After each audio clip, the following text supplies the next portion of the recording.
你们干什么？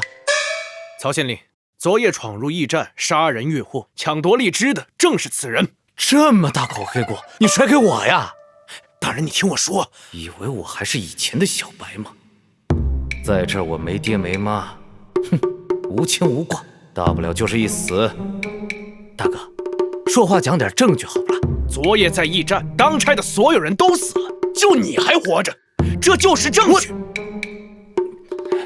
冷静，冷静点。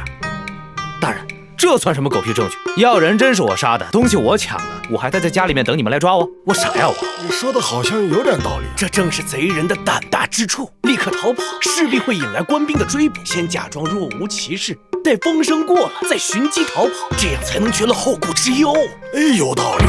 看来这个县令也是个嘚儿啊！来呀，押入大牢，责任问斩。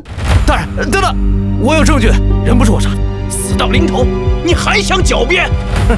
大人，他不仅杀人越货，还多次与荔枝使勾结，以次充好，贪污受贿。你还有何话说？大人，此人如此急于杀人灭口，坏事做尽的人，该不会是你吧？大人，他血口喷人，是不是血口喷人？咱们看了就知道。